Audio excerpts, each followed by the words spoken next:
a tener, vamos a dictar la unidad sobre cubiertas inclinadas. Tengo entendido que ya tuvieron la charla sobre cubiertas planas o azoteas planas. Tuvieron una clase con Juste, con el arquitecto Martín Juste, hace un tiempito, creo que fue mediados de agosto, sobre entrepisos y cubiertas planas. Así que hoy vamos a dar lo que se denominan cubiertas inclinadas, que forma parte de la unidad temática número 5.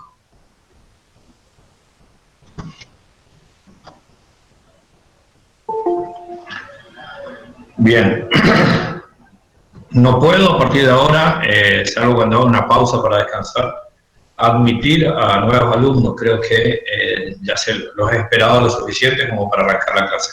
Si alguno recibe una comunicación de que lo admita, bueno, en 15 o 20 minutos hago un parate breve y admito a aquellos que quedaron rezagados.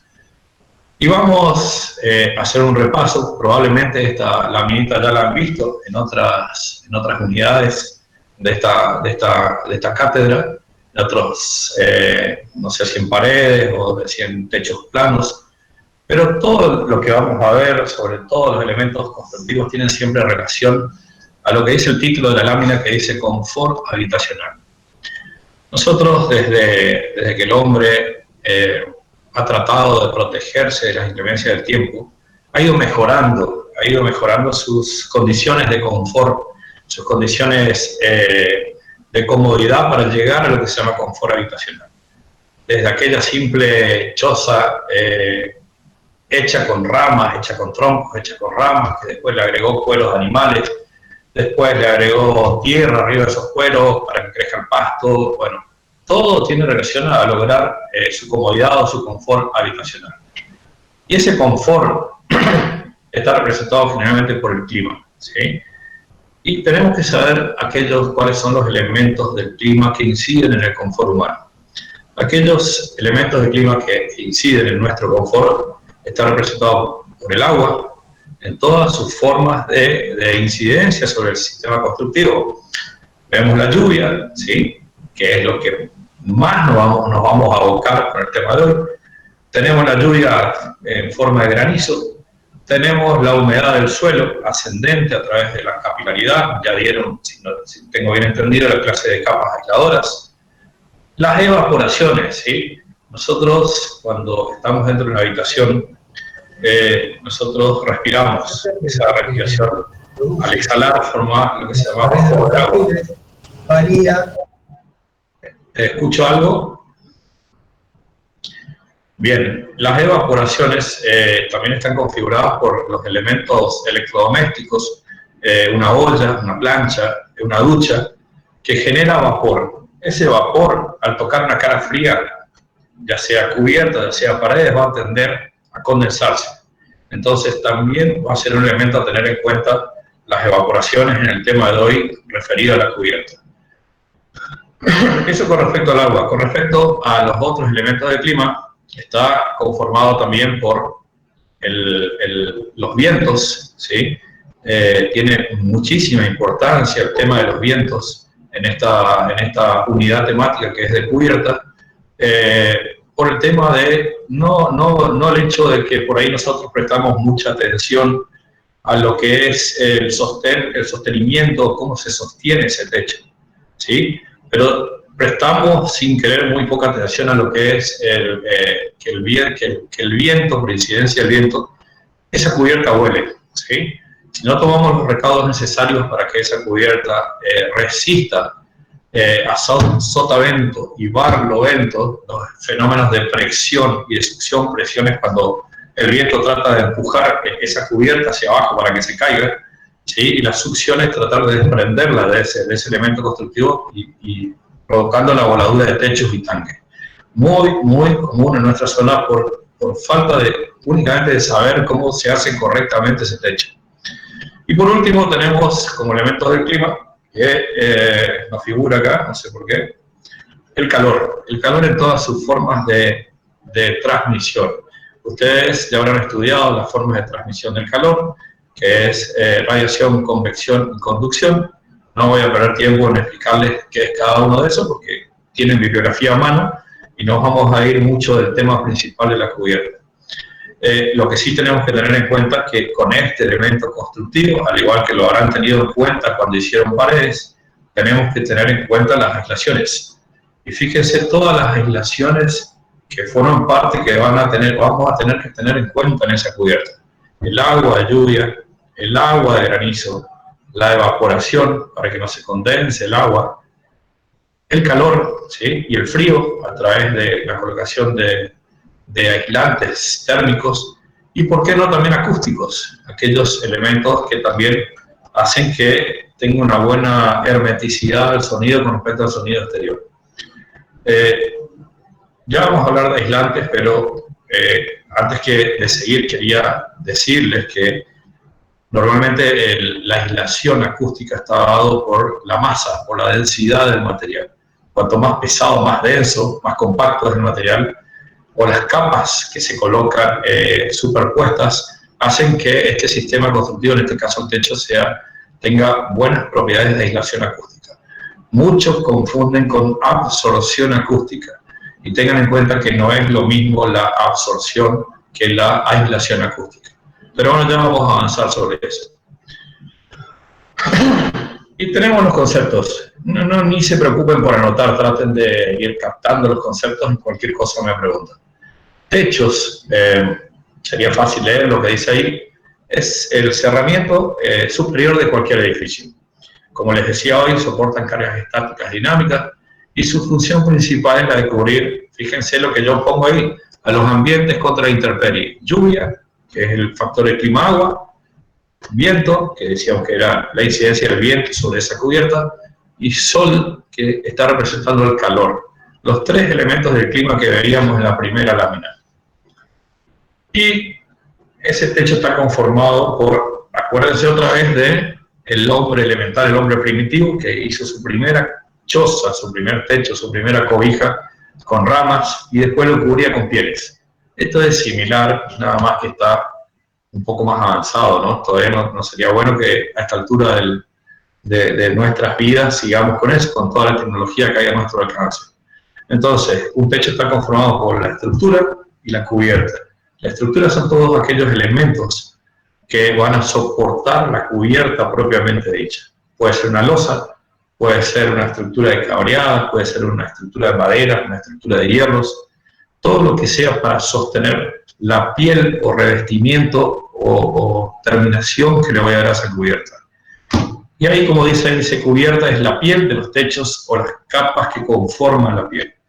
¿Sí? Tenemos una parte estructural que está conformada por el maderamen, o puede ser hierros, o puede ser losa, y tenemos la parte de la cubierta, que es el sándwich constructivo que tengo que hacer para lograr que esa cubierta no solamente tenga un fin estético, sino que cumpla la función principal de alejar el agua de lluvia, que sea impermeable, que tenga condiciones contra el vapor, que tenga condiciones térmicas y que tenga condiciones acústicas. ¿Está claro? Bien. Con respecto a las cubiertas, vamos a ver una clasificación. Bueno, permítanme un mate porque se me seca la boca.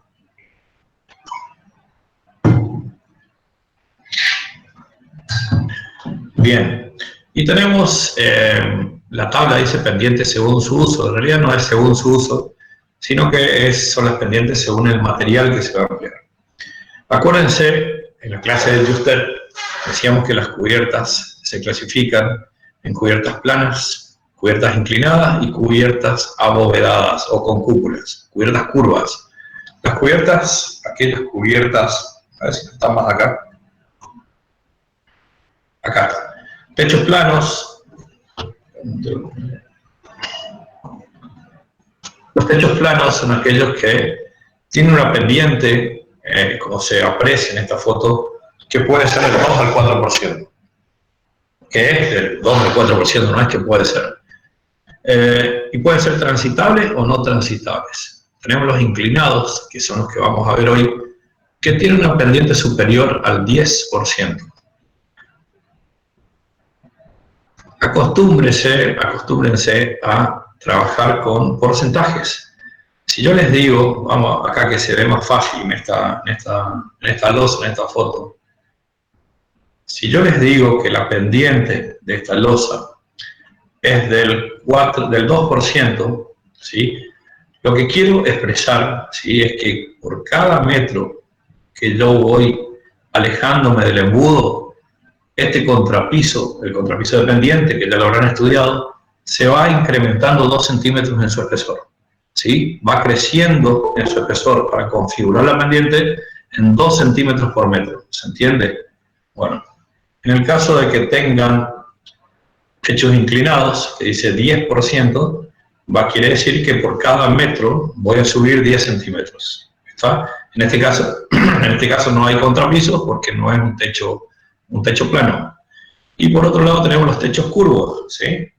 En una época estaban de moda acá en Resistencia y se han hecho barrios enteros y casas bastante clase media, alta, con techos abovedados.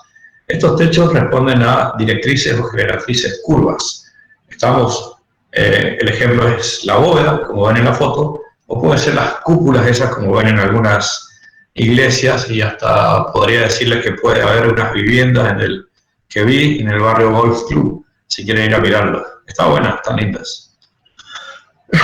Otra clasificación que dice acá, de cubiertas, no sé si usted les habló de esto, pero escucha, pegando un baile, son cubiertas continuas y cubiertas discontinuas. Hoy nosotros vamos a hablar según esta clasificación, de cubiertas discontinuas. Su definición dice que están constituidas por elementos o piezas relativamente pequeñas, no soldados entre sí, pero anclados, o sea, clavados o atornillados o agarrados a la estructura portante. Acuérdense del techo conformado por una estructura y una piel, que es el caso de las chapas y las tejas que vamos a ver hoy. En cambio, las cubiertas continuas son aquellas en las cuales el elemento cubritivo, o sea, lo que es la cubierta propiamente dicho, ya sea por su constitución o por soldadura de grandes elementos, da como resultado un elemento único monolítico, que es el caso de la losa de la cubierta. En realidad, lo que hace que esa cubierta sea continua, que esa cubierta sea en la clasificación de continua, es su aislación hidráulica, ¿sí? Que hay un montón de formas de realizar la aislación hidráulica y ojalá nos dé el tiempo como para ver un poquito eso. En base a esta clasificación, me vuelvo a la lámina anterior. Y decíamos entonces, según la clasificación, están atosigando los pedidos de audiciones, que las cubiertas planas, como ya habíamos dicho, tienen una pendiente del 2 al 4%. Las cubiertas de chapas comunes que vamos a ver hoy, y ya van a saber por qué les digo comunes, del 10 al 15% como mínimo. Yo les estoy dando pendientes mínimas. Un 30% para tejas, un 35% para chapas que hoy ya prácticamente no se usan por una cuestión de practicidad, de que son pesadas, son muy quebradizas y algunas producen cáncer por la presencia de amianto en su constitución, que es el caso de la chapa de fibrocemento, pero pueden llegar a encontrarse con reparaciones de casas o algunos galpones que pueden querer fibrocemento y bueno, tendrán que resolverlo. Por eso les puse igual esta chapa, porque prácticamente están desuso. Y pongo acá 40% de tejas sin membrana, ¿sí?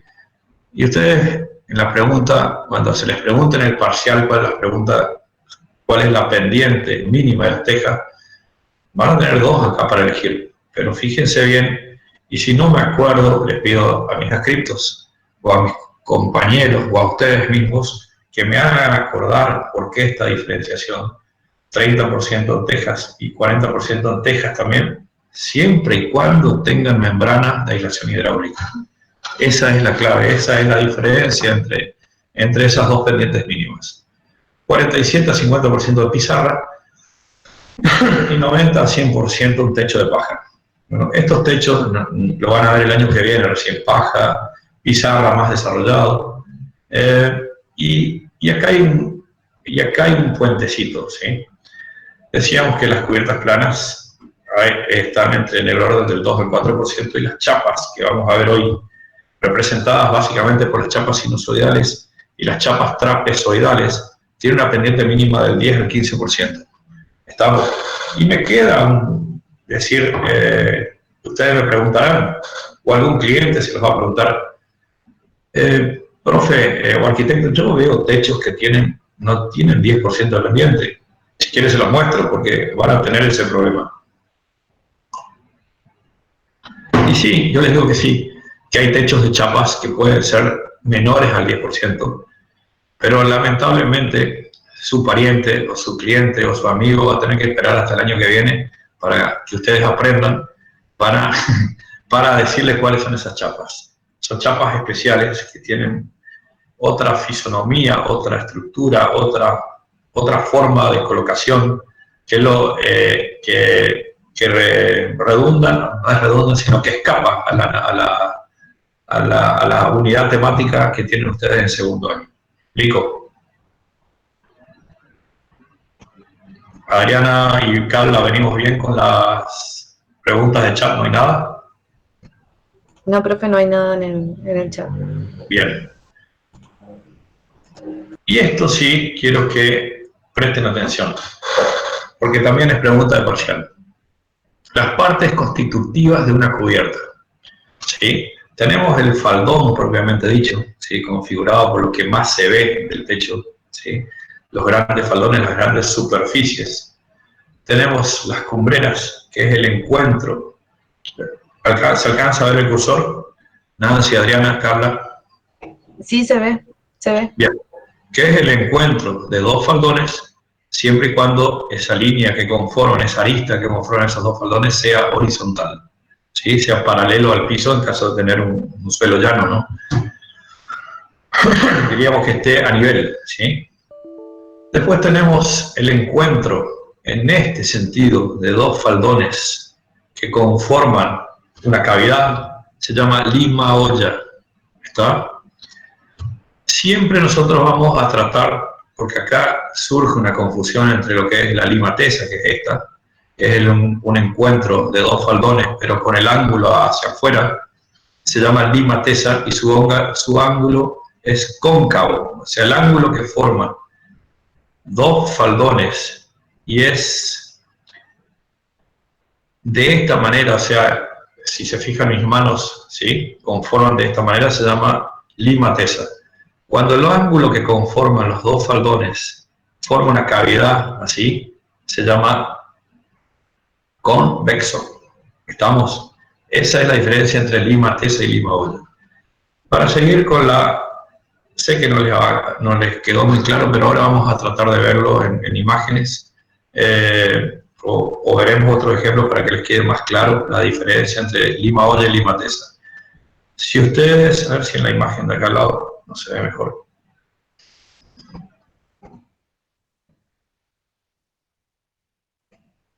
Bueno, a ver, quiero que alguno de la clase que esté escuchando me diga qué es este encuentro. Esto, de acuerdo a lo que expliqué, ¿es una lima tesa o una lima olla? Lima olla. Lima olla, correcto. Bien, entonces entendieron.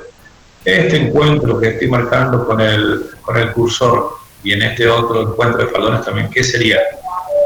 Cumbrera. Cumbrera, perfecto. Bueno, vamos bien entonces. Entonces seguimos. Las otras partes constitutivas del techo, ¿sí? Son las canaletas, ¿sí? Que puede o no tener, depende del techo, ya sea chapa, ya sea teja.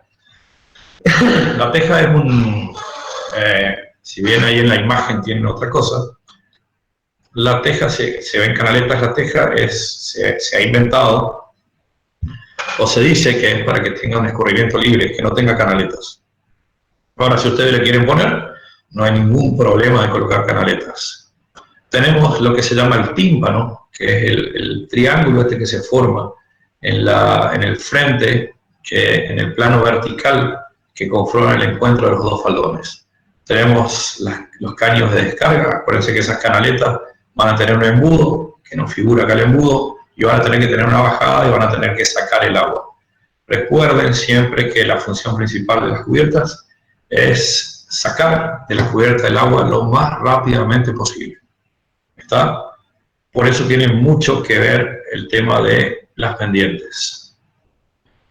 Hago una pequeña pausita para dejarlos a ustedes.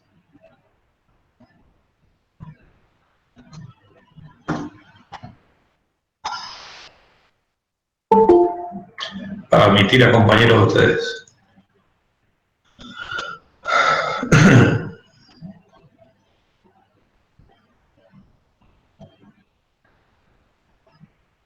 Uno solo.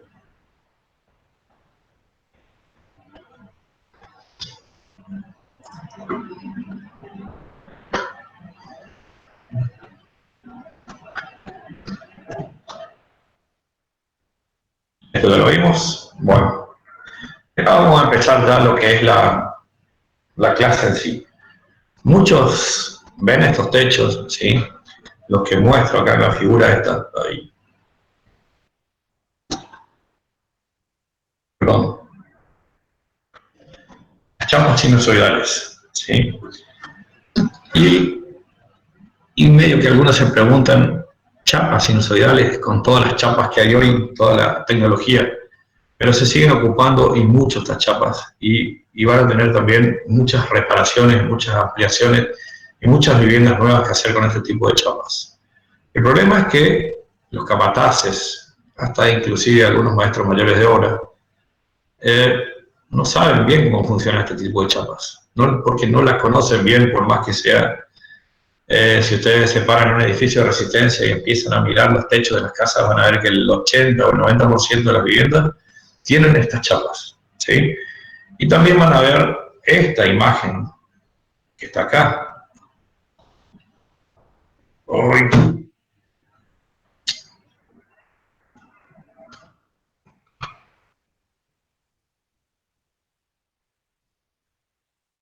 Van a ver esta imagen, ¿sí?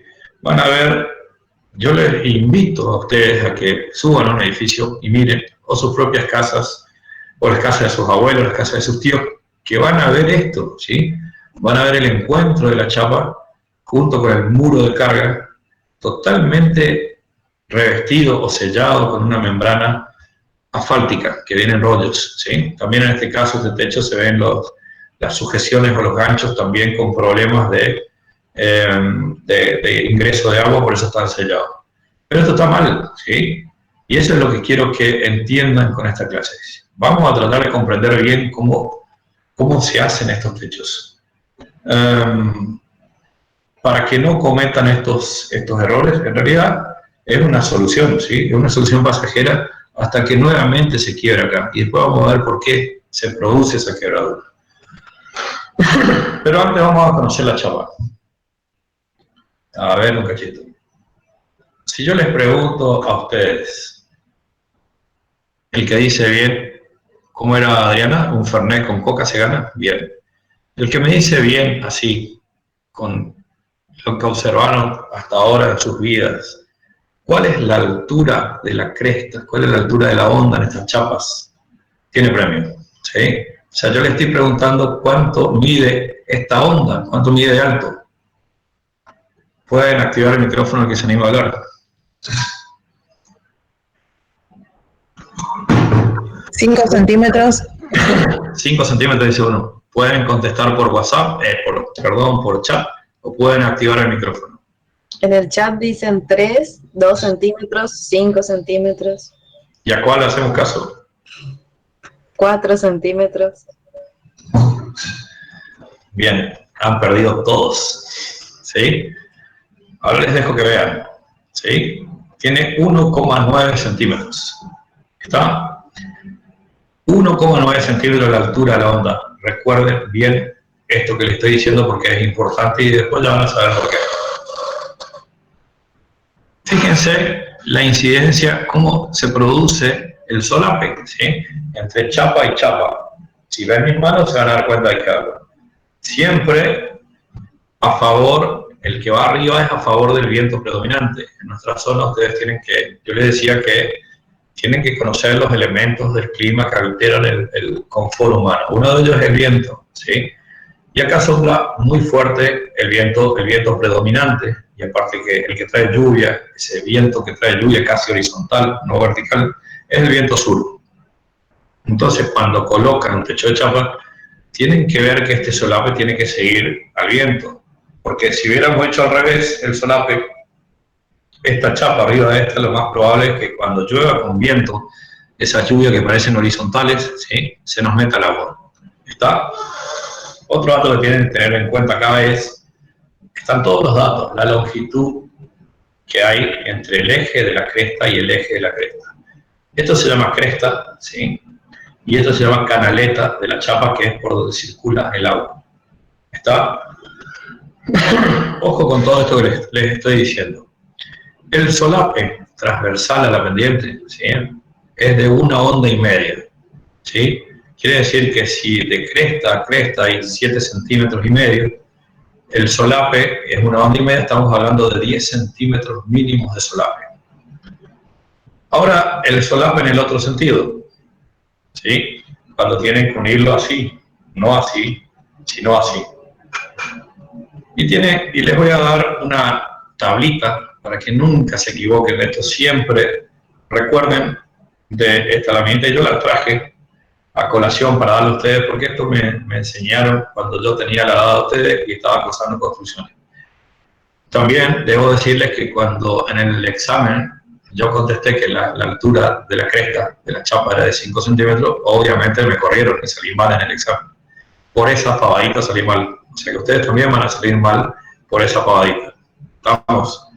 Entonces, vamos a partir de... Han visto seguramente ustedes en la ruta o en la ciudad o en los establecimientos rurales, han visto grandes galpones y que las paredes de esos galpones también son de chapa, ¿sí? Y esas chapas están colocadas en sentido vertical, o sea, a plomo, como si fuera una pared. Esas chapas también deben solaparse para que no ingrese el agua. Y el sentido del solape es este, ¿sí?, porque el agua viene de acá. No lo puedo poner al revés. Bueno, la teoría dice que la longitud mínima de solape se pixela para chapas colocadas a plomo en sentido vertical. Miren mis manos, por favor. ¿Se ve, Adriana? Adriana Carla, ¿se ve? Sí, bien. Se ve. Es de 8 centímetros, o sea, lo que tiene que estar solapado acá, mis dos manos y encimado, mínimamente cuando están a plomo es 8 centímetros. ¿Estamos? Entonces ustedes van a, en base a eso, a esa ley que les dije, van a trazar dos líneas paralelas separadas a 8 centímetros. Y van a decir, lo van a dibujar en la compu, en el tablero o a mano, ¿sí?, con la mayor precisión posible. Voy a tener una pendiente de un 20%, que es esta que estoy señalando. Y las voy a ubicar con la pendiente, la voy a dibujar entre esas dos líneas paralelas. Está todo a escala esto, ¿estamos? Y entonces con el escalímetro, en caso de que dibujen a mano, o con el acotar del AutoCAD, me van a medir cuánto está esta longitud mínima de solape, que tiene relación con la pendiente, ¿sí? A menor pendiente, mayor tiene que ser el solape, ¿sí? A medida que voy acostando, el solape empieza a ser mayor. Fíjense en este, que debe tener, es casi vertical, el solape debe ser 10 centímetros. Si esto es 8, esto debe ser 10, y esto ya me estaría yendo a entre 15 y 20 centímetros. ¿Está? Pero no olviden esta ley que les estoy diciendo, este grafiquito teórico. ¿Estamos? Y acá, a ver, tenemos dos gráficos. Bien.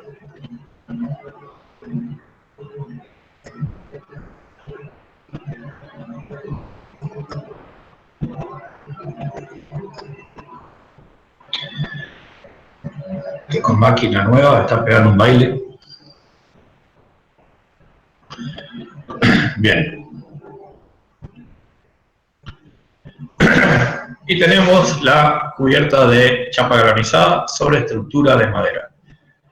Hoy prácticamente pensar con los elementos de fijación nuevos que hay, pensar en una cubierta de chapa apoyada sobre la estructura de madera, ¿sí? Ya vamos a ver otras situaciones no exactamente similares a esta,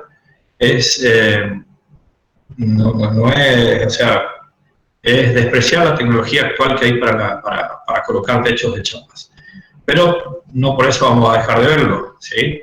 Recuerden acá el solape, que puede ser esta misma chapa que está acá, ¿sí? Aparentemente la misma inclinación, hoy decíamos 15 a 20 centímetros, y ven lo que se llama correa de madera, que en este caso tiene 5 centímetros por 10 centímetros, que sería en pulgadas, 2 pulgadas por 4 pulgadas, y vemos la aplicación de un clavo de cabeza de plomo, con una arandela de neopreno. Ya vamos a ver más en detalle las fijaciones. Y tienen otra apoyada más actual, ¿sí? Aún así no es lo más actual que hay, una chapa apoyada sobre estructura metálica, ¿sí? Pueden ser caños estructurales, todos cerrados, que son caños estructurales preconformados con chapa, ¿sí? Que se llaman caños estructurales. O tenemos estas correas que tienen la forma de C, se llaman correas C para techos, pueden venir en chapas negras o en chapas galvanizadas, y la fijación es a través de lo que se llama un gancho que agarra la alita de ese perfil, como ven acá, y traspasa la chapa y tiene un montón de tuercas y arandelas para conformar la estanqueidad. Esos ganchos son, de acuerdo a la forma de estructura, de acuerdo a la correa clavadora, ese gancho puede denominarse gancho bastón o gancho J. Ya vamos a ver las diferencias entre ambos. Y se conforma de un ganchito que tiene toda esta parte enroscada, porque una vez que he realizado la perforación, tengo que colocar en primer lugar una arandela de goma o neoprene, que figura acá, dice, que tiene una formita rara que se mete adentro del canal y sobresale para afuera. Después una arandela metálica, en este caso galvanizado, todo lo que da para afuera tiene que ser galvanizado porque está a la merced de la lluvia. Una tuerca, que es la que va a cerrar y apretar ese gancho, y una tapa o cartucho para que, justamente de goma también, o plástico, o PVC, para que esa rosca no se estropee o no sufra las inclemencias del tiempo.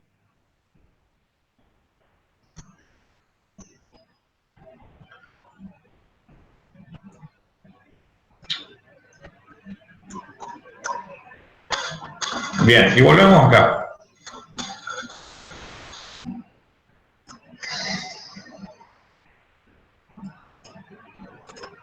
Volvemos a este gráfico, o a esta fotografía. Así como ya cuando dieron la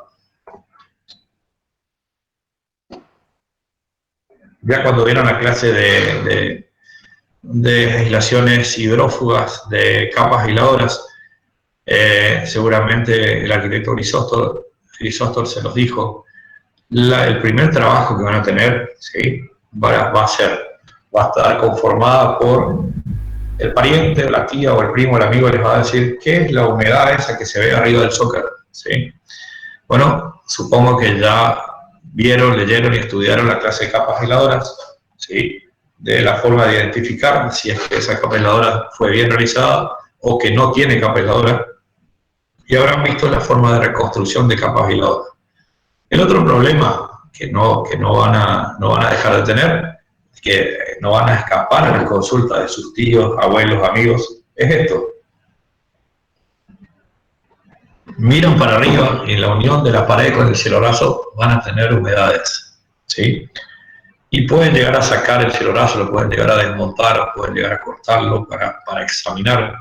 Y van a ver que exactamente la humedad proviene en la unión donde se encuentra este techo de chapas y este muro de carga. Quiero generalizar la cuestión a partir de ahora. Ningún techo, ya sea de chapa, ya sea de tejas, ya sea de chapas de aluminio, ya sea pizarra, ya sea tejas españolas, tejas francesas, tejas planas, policarbonato, vidrio, ningún techo se debe embutir en la carga, ¿está? Por la sencilla razón de que tienen coeficientes de dilatación térmica diferentes. ¿Qué quiere decir eso? Se comportan ante el clima de diferente manera. Entonces, esta chapa normalmente tiene un índice de dilatación muy superior al de la mampostería, y es muy probable que cuando esa chapa se caliente empiece a tratar de crecer en su dimensión. Ustedes se ríen de decir cómo va a crecer, pero sí crece y crece el milímetro. y va a provocar una fisura, una rajadura en toda esta unión y muy probablemente que del lado de afuera también. Entonces tienen un techo nuevito, espectacular, muy prolijito, pero van a tener problemas al poco tiempo.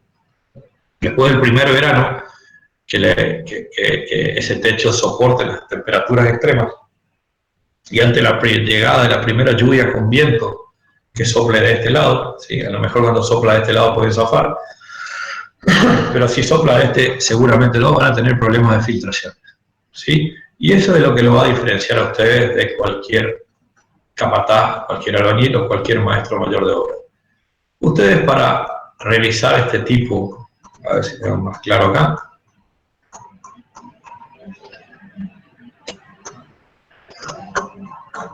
van a valerse de elementos de zinguería, ¿sí? Van a tener que resolver ese encuentro, lo vamos a ver en otras láminas mejores que esta, como para comprender de qué les estoy hablando, a través de un elemento intermedio, ¿sí? Que va a estar fijado a la mampostería, como se ve acá.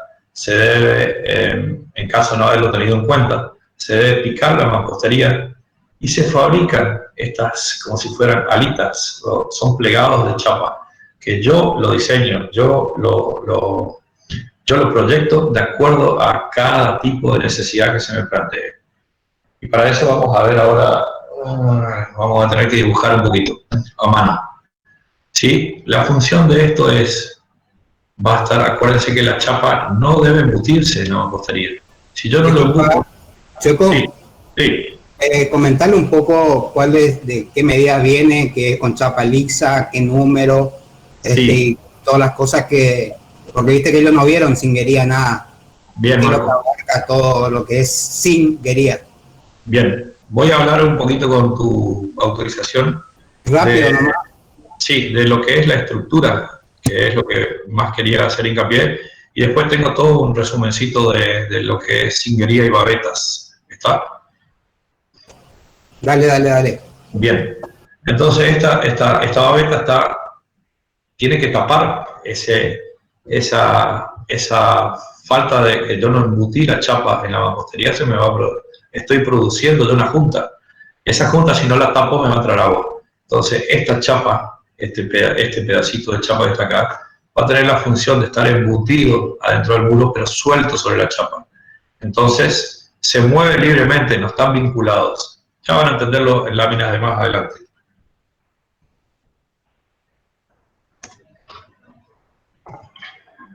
Bien.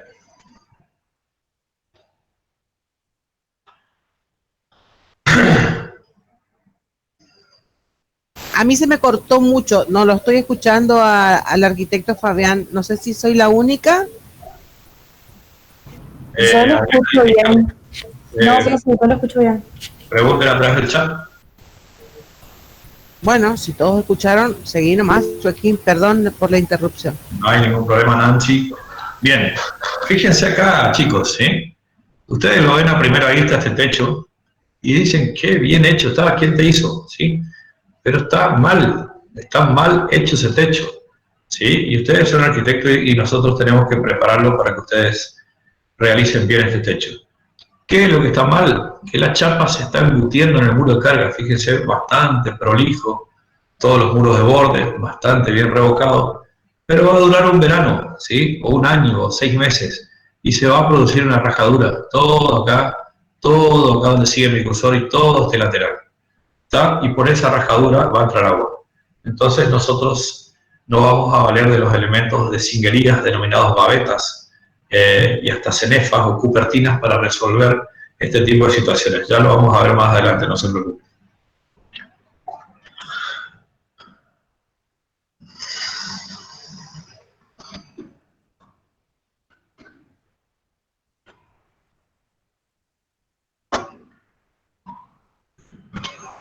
Bien. Quiero que empiecen a mirar un poquito. Siempre estamos hablando de estos techos sinusoidales o trapezoidales. Los sinusoidales, ya vimos recién cómo están conformados, vienen en chapas de 1,10 m de ancho, eso me olvidé de decir, las medidas comerciales son 1,10 m, y con un máximo de 14 metros de largo, supeditada a las condiciones de flete y transporte. Estamos. Lo que tienen que saber de esas chapas, bueno, ya saben que la altura de la cresta, ¿sí? de la parte de la cresta del sinusoide, de la sinusoidal, perdón, es de 1,9 centímetros o 19 milímetros. El ancho comercial, repito, es 1,10 y la longitud máxima es 14 metros. Estas chapas vienen también, son numeradas de acuerdo a su espesor, ¿sí? Y comercialmente se las compra por metro, ¿sí? Hace 15 o 20 años, cuando yo estudiaba, estas chapas se comercializaban por pie. El pie, ustedes saben que tiene 30,5 centímetros. Entonces decíamos, si quería una chapa de 3 metros, se decía, necesito una chapa de 10 pies, ¿sí? Pero ahora se comercializa por metro por la única condición de que nuestro sistema métrico es el sistema métrico decimal, ¿sí? Entonces tenemos que acostumbrarnos a aquellos que nombrábamos en pulgadas, tenemos que decir centímetros, aquello que decíamos en pies, tenemos que decir en centímetros, aquellos que decíamos en galones, corregime Marcos si estoy errado, lo vamos a pasar a litros, que ese es el sistema métrico decimal. Pero bueno, no es lo que atañe a esta clase. Lo que sí quiero mostrarles es, ustedes van a tener elementos estructurales que conforman la cubierta. Recuerden, ¿sí? Que el techo se divide en la estructura y en la cubierta propiamente dicho, o la piel. Entonces, vamos a partir de la estructura más básica para un techo de chapas. Y decimos que el techo de chapas, como veíamos en el dibujito que yo les dije que tenía el clavo cabeza de plomo, un ejemplo, y el otro tenía justamente este tipo de estructura metálica, correas metálicas. Bueno, en base a lo que sabemos de las chapas, lo que dijimos de las medidas comerciales, también debemos saber, y por teoría, ¿sí? Y grábenselo, que la separación de los elementos estructurales de este tipo de chapas, sea de madera o sea metálico, de este tipo, o puede ser metálico de hierros torsionados conformando una... Aquí no me sale el nombre, ya me va a salir, no se preocupen. La separación máxima de esas correas es de entre 80 centímetros y 1 metro, ¿sí? La separación no es... Las separaciones más usuales serían. El máximo, respétenlo. El 80 no es un mínimo, pueden ponerlo a menos, pero no tiene sentido, ¿sí? Entonces, las medidas que ustedes van a usar para sujetar estas chapas va a ser entre 80 y 1 metro. Y quiero que piensen bien lo que les voy a decir ahora. Ustedes van a ver acá en la vivienda, en esta vivienda, se colocaron correas cada 1 metro, ¿sí? Las clásicas correas C que vienen plegadas.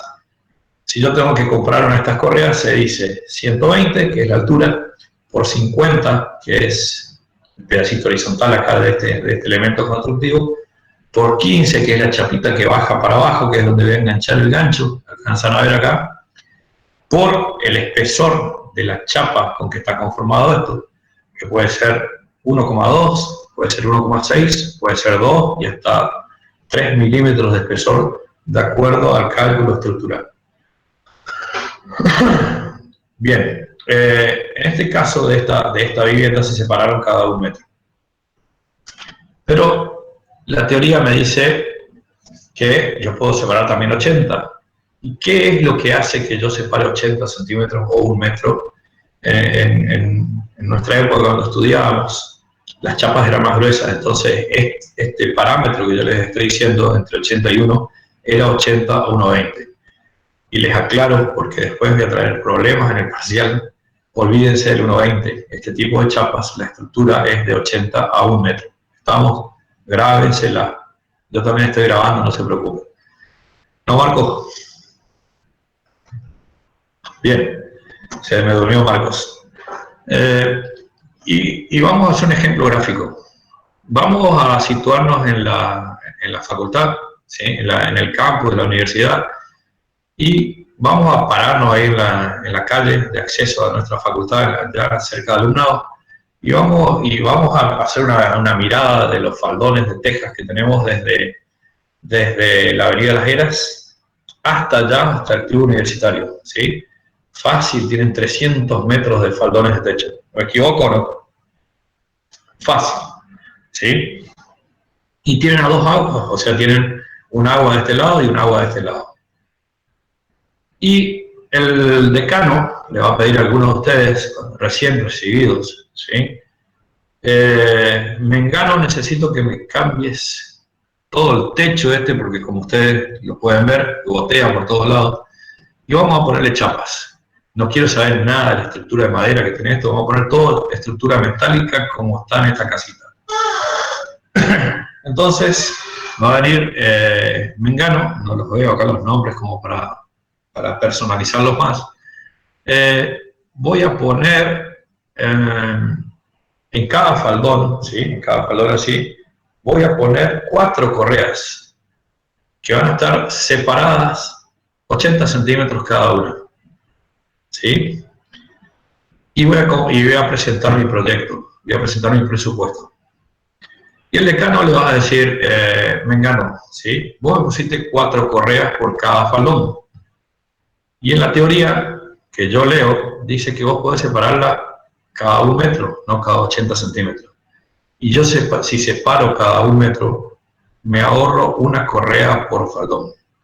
Nada más que esa correa, de un lado tiene 300 metros de largo, y del otro lado también tiene 300 metros de largo. Y debo decirles que una correa como esta, ¿sí? Vale 6.000 pesos los 12 metros. O sea, que serían más o menos 200 pesos por metro, ¿puede ser? 2 por 12, no más. No tengo calculadora a mano, alguien que lo pueda hacer. 6.000 dividido 12. A ver, alguien que haga una cuentita, por favor. Yo tampoco tengo, es medio fácil, pero no, igual. 500 pesos por metro. 500. Bueno, entonces, yo le voy a decir, mirá, Sultanito, vino el otro Menganito y me pone una correa menos, ¿sí? Porque yo me estoy ahorrando 150.000 pesos por cada faldón, ¿sí? Que no le estoy poniendo esa correa. O sea, solo en esa ala que da sobre la avenida Castelli, me estoy ahorrando 300.000 pesos en el techo. Imagínense si tengo que cambiar las chapas de todo el campus. Estamos hablando de una diferencia en números de 1,5 millones de pesos. Adivinen a quién le van a dar la obra, ¿sí? Por desconocimiento de cómo funciona este tipo de chapa. Ya vieron algo como es la relación con los bordes, pero esto de la estructura también tiene mucho que ver. Entonces, el primero me va a responder con mucho fundamento y criterio, y después vamos a ver por qué. Está bien, señor decano, yo pongo cada 80 centímetros porque usted me compró una chapa número 27, que es de menor calidad. Y el otro le compró una chapa número 24. ¿Qué quiere decir esto? Y forma parte de las medidas comerciales de las chapas. Se está refiriendo al espesor que tiene la chapa. Acuérdense que ya sabemos el ancho, sabemos el largo, sabemos que se vende por metro, no más por pie, pero nos falta el espesor. Y las chapas vienen, para decirle comercialmente, vienen en chapa 16, chapa 18, chapa 20, chapa 22, chapa 24, chapa 27, chapa 29, chapa 30. Y lo que nos decían a nosotros, pero en realidad tiene y no tiene que ver, pero se lo voy a contar como para que les ayude en el análisis. Decían que una chapa 24, ¿sí? Acuérdense que son medidas que ocupaban otro sistema métrico, que decían que una chapa 24 quiere decir que entran 24 láminas de chapa encimadas en 1 pulgada. ¿Alguien me puede decir cuánto mide 1 pulgada? ¿De a uno? ¿Alguien me puede decir cuánto mide 1 pulgada? 2,54, profe. 2,54, perfecto. Quiere decir que si yo encimo 24 chapas, ya sea sinusoidales, ya sea trapezoidales, o ya sea lisas, entran 24 chapas en 1 pulgada, ¿sí? Si yo tengo una chapa 29, quiere decir que entran 29 chapas encimadas en 1 pulgada. ¿Estamos? Ahora les pregunto, ¿cuál es más gruesa, una chapa 24 o una chapa 29? 24, profe. La 24 es más gruesa. Bueno, y eso, ese pequeño detalle que les acabo de decir, tiene mucho que ver con la separación de la estructura. Si ustedes se aseguran de que la chapa va a ser 24, que en realidad no viene más 24, es 25, y ahora las chapas ya no vienen tampoco más se lo deja comercialmente con esos nombres porque la gente no entiende, pero la chapa número 25 quiere decir que tiene 0,5 milímetros de espesor. Se van a empezar a generalizar su espesor también en milímetros, ¿está? Pero hasta cambiarle la mentalidad a la gente va a pasar mucho, que se van a seguir llamando chapas número 20, 22, 24, 27, 29, 30. ¿Estamos? Entonces sí, si yo tengo una chapa de 24, puedo alejarme al máximo de 25, perdón, a 1 metro. Pero si yo tengo una chapa 27 o 29, si yo la piso arriba con esa separación de 1 metro, es muy probable que se abolle, ¿sí? Y es muy probable que se pancee. Entonces tendré que acercar más, ¿sí? ¿Qué tiene relación con esto? A ver, ¿cómo les puedo explicar? Si ustedes tienen una estructura de hormigón armado, ¿sí? 2 columnas paradas, así, no sé si alcanzan a ver mis dedos, que están separadas 5 metros. Yo voy a poner una viga arriba, y esa viga que une esas 2 columnas va a tener 50 centímetros de alto. Si yo alejo esa columna, en vez de ser a 5 metros, por diseño me da 7, esa viga que era de 50 centímetros no va a servir. Es lógico que tendré que agrandar la altura, ¿sí? Al agrandar la altura, vamos a ponerla a 70 centímetros, voy a poder soportar las cargas de arriba con esa separación. Y si hacemos el proceso inverso, que teníamos 5 metros y lo achicamos a 3, nos va a sobrar esos 50 centímetros y podemos bajarlo a 30 centímetros, por darle una cifra. No es siempre así, está sujeto a cálculo estructural. En este caso, estas correas, estas que estoy mostrando acá, ¿sí? Se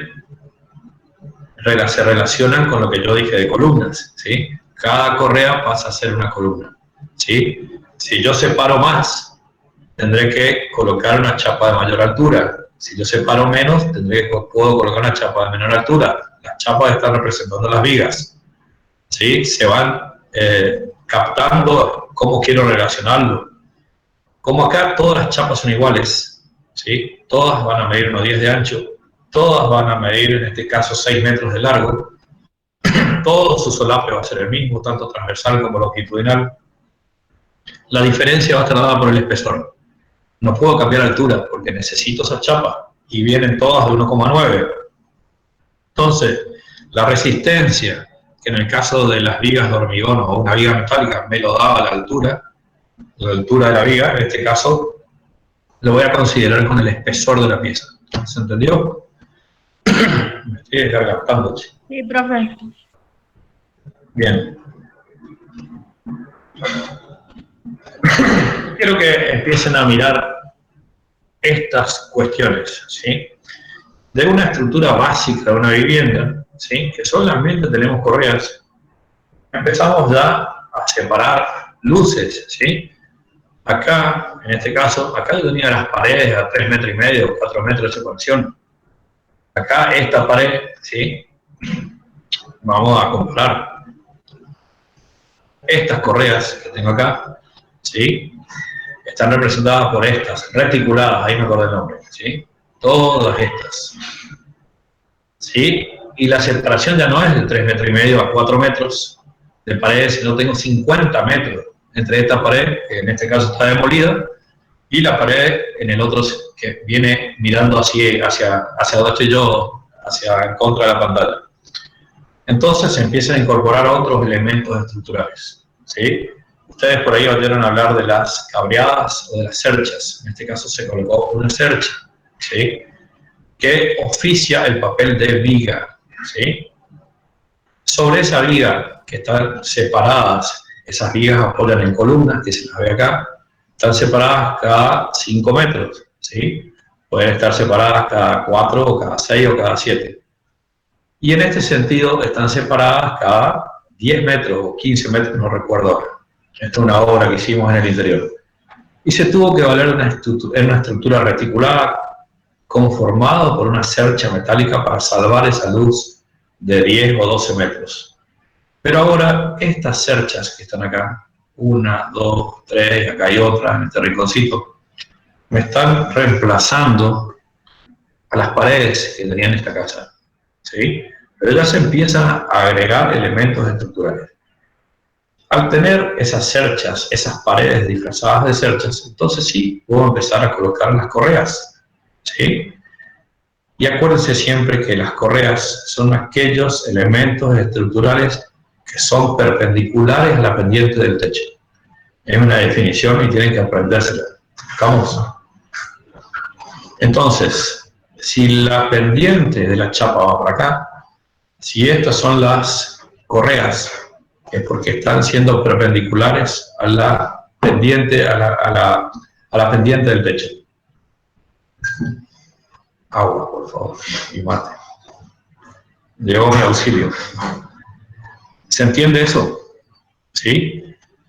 Ya vamos a ver más adelante la incorporación de más elementos estructurales. Por ahora vamos a guiarnos, en este caso, correas. Son bien definidas, son perpendiculares a la pendiente del techo que viene en este sentido. ¿Sí? Y acá tenemos paredes, que en este caso son las cerchas. Tenemos dos elementos estructurales hasta ahora, las vigas, que sostienen las correas, y las correas propiamente dichas. Tenemos canaletas, tenemos las chapas, la aislación térmica.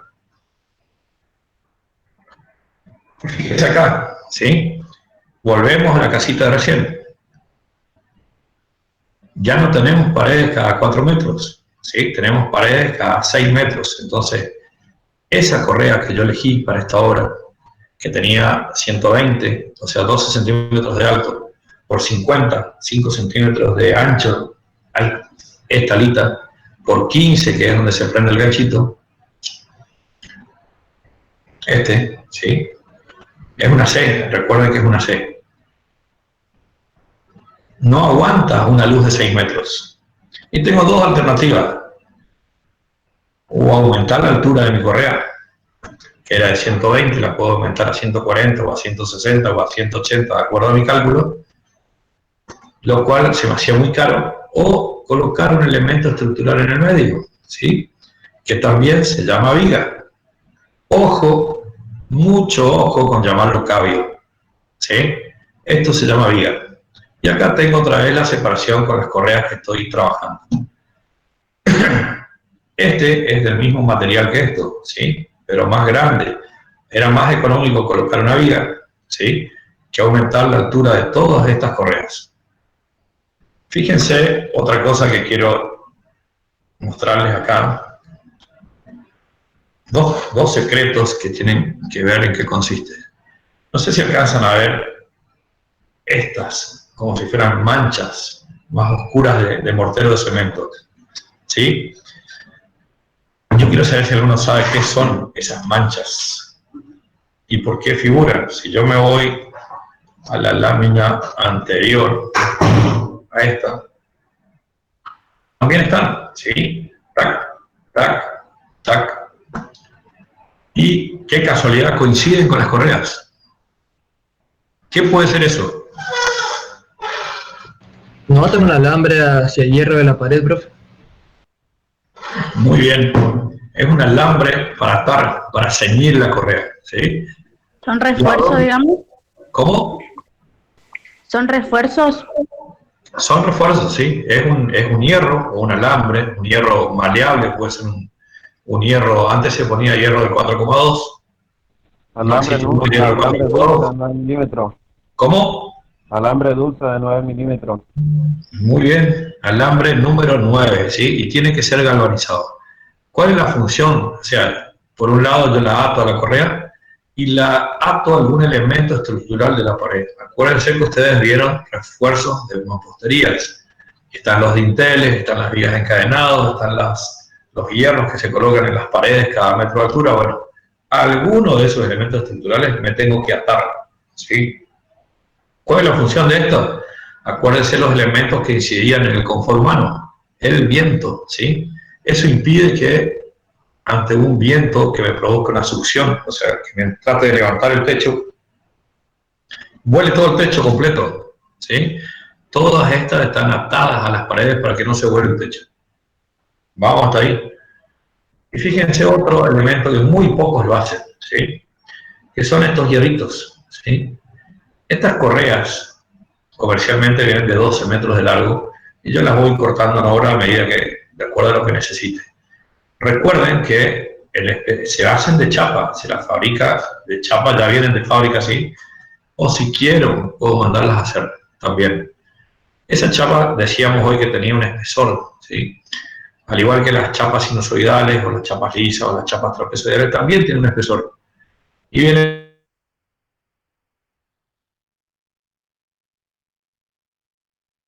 el espesor de la chapa no es suficiente y el viento es muy fuerte y me empieza a desprender los ganchos. Me empiece a desprender, a ver si puedo llegar hasta ahí.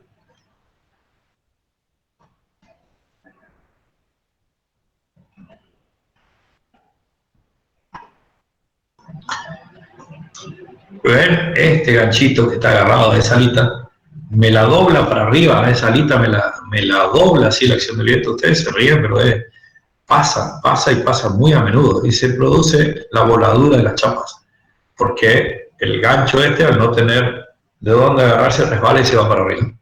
¿Está? Se va con chapas, con tanque, con todo, y queda la estructura. Bien. Y esta, si bien no vamos a hablar de esto, pues ya es un tema que excede a la temática de segundo año, les traje para mostrarles, hoy veíamos, y entre las cosas que les dije que me hagan acordar, les dije una clasificación de cubiertas continuas y cubiertas discontinuas. Y en la lámina que pusimos, para que ustedes vean, decía que las continuas prácticamente están supeditadas o conformadas por las losas de hormigón, ¿sí? Y yo les dije, les hice hincapié que lo que verdaderamente hace que esa cubierta sea continua no es la estructura de la losa en sí, sino su aislación hidráulica, conformada a base de asfaltos, con todas sus múltiples formas de aplicar el asfalto. Pero acá tenemos este tipo de cubiertas, que quiero que vean bien. Este tipo de cubierta es prácticamente imposible hacerlo con una chapa sinusoidal o chapa trapezoidal, pues no se puede doblar con esta curvatura. Entonces se empiezan a practicar con chapas lisas, chapas totalmente lisas. Ya vamos a ver lo que me pidió Marcos, que veamos un poquito de cómo se conforman las babetas, cómo las diseño. Este es un tipo de techo que se hace totalmente en obra y es carísimo. Y se recurre al uso de gofrados, que ya van a ver más tarde qué significa, o soldaduras, ¿sí? Fíjense este detallecito, vamos a ver el más simple acá, ¿sí? Esta es una chapa lisa, que puede ser tranquilamente la que está acá en la foto. Esta es otra chapa lisa, se la pliega en obra o abajo con esta formita y se lo sella o se lo suelda acá, ¿sí? Cuando esa chapa está totalmente soldada, acá tienen las múltiples formas de hacerlo.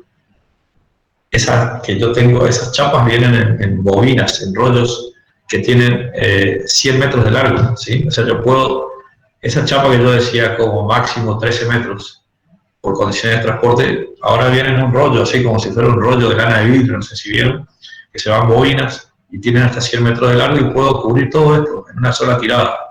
Lo único que me tengo que preocupar por hacerle las uniones entre chapas y chapas. Una vez conformadas esas uniones por el sistema de gofrado, por el sistema de soldaduras, así que es muy, muy caro, estamos en presencia de una cubierta continua, ¿sí? No solamente, que yo les decía, no nos remitamos únicamente a las cubiertas de losa, también estas cubiertas continuas pueden realizarse de chapa. Bien. Y vamos al tema que me pidió Marcos que explique un poquito. Por ahí me voy a desarrollar un poquito cuando empecemos a hablar de cubiertas de tejas o cubiertas con juxtaposición de elementos mucho más pequeños que las chapas. Y vamos a ir cambiando de la teja a la chapa porque es necesario que entiendan y que relacionen lo que es la parte estructural. Si ven acá en la portada, ven una chapa que no la van a ver el año que viene recién, era a colación de hacer una carátula. Pero bueno. Y quiero que presten atención a todas las situaciones que van a ver, algunas les va a parecer graciosas, ¿sí? Acuérdense lo que les dije en una de las primeras láminas, que lo difícil, cualquiera hace un techo de chapas, cualquiera sabe la separación de correas, cualquiera sabe qué tipo de correa tiene que usar, cualquiera sabe qué elemento de fijación tiene que usar. Lo que no sabe es resolver el encuentro con los bordes. No sabe resolver limatezas, no sabe resolver limaollas, no sabe resolver cumbreras, no sabe resolver encuentros de paredes con chapas, ¿sí? En todas las formas, en su encuentro lateral, en su encuentro frontal. Y miren esto. Esto, acuérdense de este término, es una cupertina, ¿sí? Está cubriendo toda esa unión de carga de mampostería con la chapa. Fíjense, la chapa no es vieja, ¿sí? Y ya tiene problemas. Y obviamente encima resolvió con chapas usadas. Acá también se lo ve, ¿sí? Se ve una membraneada, o sea, la solución de todo es membranear las uniones de la chapa. ¿Por qué? Porque porque la hicieron mal con respecto al viento, o porque no le dieron la pendiente mínima, o porque se le abolló la chapa por la mayor separación de correa. Fíjense hasta acá todos los elementos que tenemos que tener en cuenta. ¿Está? Pero fíjense lo gracioso. Acuérdense una de las primeras láminas que les mostré. La unión con el muro de carga totalmente revestido en membrana, ¿sí? Acá en esta casa están viendo eso, ¿sí? Y no sé si es la misma casa o del vecino, no le vamos a sacar el cuero todo el mismo. Recubre todas las paredes con una chapa espantoso, horrible, ¿sí? Bueno, ustedes tienen que saber resolver esta situación. Acá vemos algo bien resuelto con prácticamente todas las situaciones de singlería. Recuerden que yo les dije que ninguna chapa, ningún techo, ya sea chapa, ya sea teja, ya sea vidrio, ya sea policarbonato, no debe embutirse en la mampostería. ¿Está? Y esos encuentros deben resolverse con cinguerías. ¿Qué son las cinguerías? Son chapas, ¿sí? Son como puentes que ofician de puente, que ofician de vinculación entre los muros y las chapas y las cubiertas propiamente dichas. Y acá tenemos, por ejemplo, que vamos a ir viendo uno por uno todas. Tenemos el encuentro en cumbrera. Cumbrera no solamente es cuando es encuentro de dos faldones, sino la parte más superior horizontal del techo. La unión con la mampostería, que ya lo vieron en otra foto, que era la foto que vieron toda la prepicada. El encuentro de esa chapa, ¿sí? Con el muro de carga lateral. En este sentido lo mismo. El encuentro de ese muro de chapa con un muro, hoy están de moda, contra todos los principios técnicos, no estéticos, que los techos no se vean, ¿sí? Y ustedes ven, es como una moda arquitectónica, no solamente de acá, sino de mundial, diríamos, que no se vean los techos, ¿sí? Entonces, ¿cuál es el problema? Que estos techos empiezan a tener canaletas interiores. Yo hago con este muro que no se vea mi techo. Muchas, si empiecen a observar, ya no van a ver más este techo que ven acá en la casa al lado con fuertes pendientes, que es la función principal de los techos, evacuar el agua lo más rápidamente posible. ¿Sí? Están reduciendo la arquitectura actual. Espero que ustedes, que están en una nueva generación, la puedan cambiar. ¿Sí? Reduciendo, extremando las condiciones de peligro de lo que es una cubierta a la mínima expresión de la pendiente, ¿sí? Si les cuento ahora y no se lo tomen porque corresponde al año que viene, están haciendo techos de chapas de 4% de pendiente. Es una barbaridad, ¿sí? Si bien hay tecnología para resolverlo, no es lo más conveniente, ¿sí? El año que viene les cuento por qué, pero ahora vamos a seguir con estos elementos. Y acá tienen lo que se llama también cupertina, ¿sí? Que con una chapa, yo con una chapa forro todo el muro de carga, ¿sí? Y lo vinculo con la chapa, en este caso el lateral, y en este caso un encuentro, una pared que me está tapando la chapa para que no se vea, ¿sí? Con la presencia de una canaleta. Esta nueva moda hace que existan canaletas internas, ¿sí? Canaletas internas que tienen todo un proceso de mantenimiento. También tienen que tener en cuenta no solo el clima en estos casos, sino también el tipo de ciudad en que viven, la arboleda, ¿sí? Todas esas bolsas que ustedes los días de viento norte o viento antes de tormenta que ven que están volando por el aire, hay una ley, parece que dice que esas bolsas tienen que desembocar en el embudo de esta canaleta, ¿sí? Todas esas ramas, hoy están viendo un otoño muy sucio, porque hay mucha sequía, si hay muchas flores, muchas hojas en las veredas, con solo caminar las plazas se van a dar cuenta, esas hojas también caen dentro de esta canaleta y obturan los embudos de esas canaletas. Y eso hace que tengamos tremendas goteras o derrumbes de cielo en el interior por tener esas canaletas interiores. No los estoy invitando a que no hagan canaletas interiores, hay formas y formas de hacerlo. ¿Está? Chuequito, palomas también, no sé si lo dijiste. Palomas o nidos de pájaros también se meten en estas canaletas y obstruyen. Son una plaga. Encontré pájaros o nidos justo en el embudo se ponen. Pero te digo que ni siquiera son canaletas ocultas, pero pasa. Las canaletas tienen este tema de servir de cobijo para algunos animales. Perfecto, es correcto lo que dice la arquitecta Pedemonte. Es muy frecuente acá en los nidos de palomas, en las canaletas y los embudos. Y con toda su materia fecal que también tapa todos los embudos. Plumas, embudos, ramas, bolsas, todo va a parar ahí.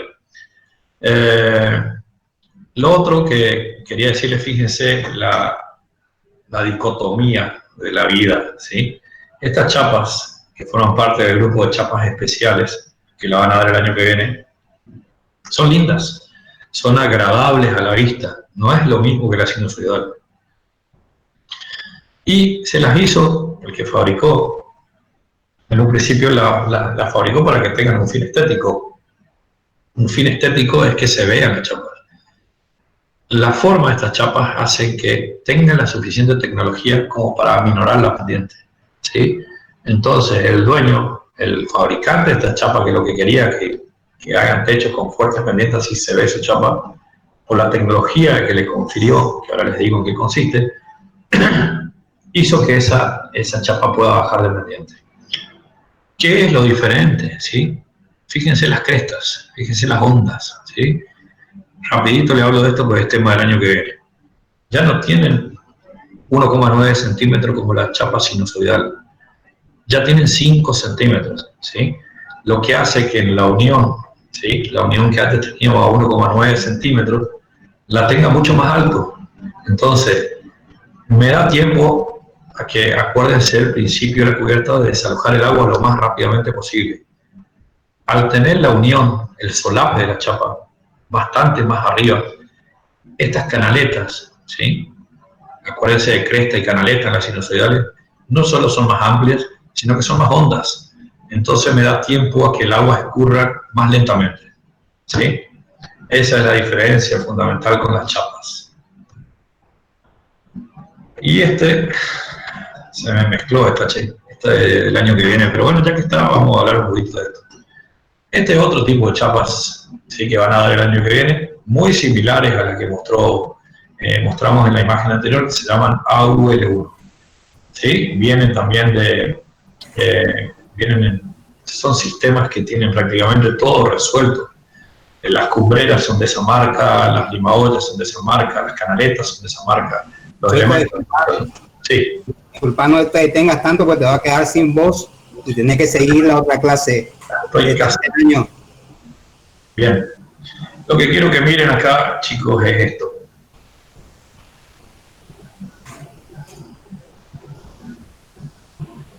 Fíjense acá, esta manera de solucionar.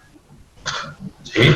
Acá es una manera, con las babetas que estábamos hablando, y ahora vamos a hablar más profundamente, y en este caso hace una cavidad en el muro y mete la chapa adentro, pero sin hormigonarla, sin fijarla, ¿sí? Queda suelta dentro de ese hueco, y después lleva sí o sí este sombrerito, si no va a entrar agua. Son formas de atacar el problema de la unión de mamposterías y cubiertas.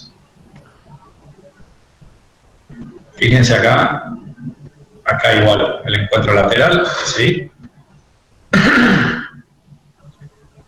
Hay veces que se puede llegar a colocar un tipo de mezcla flexible, pero con mucho cuidado que esa mezcla que ustedes hagan, ese mortero, no afecte la integridad de la chapa. O sea, ¿qué me estoy refiriendo con esto? Que ese mortero no puede llevar cal. Y si es que lleva cal, tendré que protegerla mucho a esta chapa para que esa cal no altere, no ataque a mi elemento metálico que es la chapa. ¿Se dan cuenta?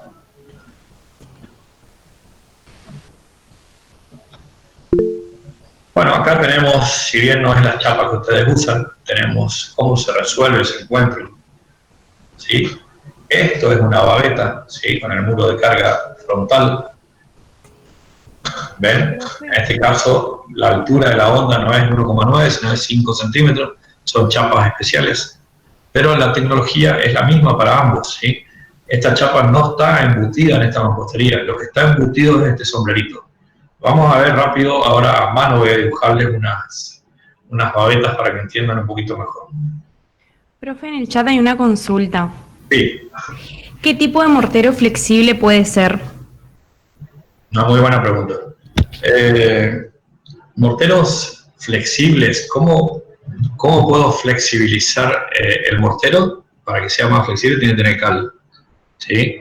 La cal en este caso va a atacar mi chapa, salvo que la proteja con elementos bituminosos o a base de asfalto. ¿Cómo puedo flexibilizar un mortero de cemento? Bueno, tendré que hacer una mezcla pobre en cemento, ¿sí? Puede tener, en vez del clásico mortero para murar, que ustedes usan un mortero de cemento con una parte de cemento y 3 partes de arena, capaz que pueda ponerle una parte de cemento y 6 o 7 partes de arena, ¿sí? Para que sea menos duro. ¿Está? Para que tenga cierto movimiento. Son teorías, les aclaro, son teorías de fijación. En una de esas, todo ese nicho que yo hice para alojar la chapa, lo puedo rellenar con elementos elásticos que nos da la tecnología hoy, que son las espumas de poliuretano, que si no atacan la chapa, permiten cierto movimiento y no hacen que actúen en conjunto, lo que es un elemento de relleno, ¿sí? Y también sirve como aislación térmica. ¿Se entendió? ¿Se entendió? Todavía no pusieron nada en el chat, profe. Bien. Bueno, perfecto, dicen. Les voy acá sí, permítanme un minuto, voy a buscar algo para dibujar, que no sé por qué no lo traje. Y a medida que vemos estos detalles rapidito, les voy a ir dibujando. Permítanme un segundo.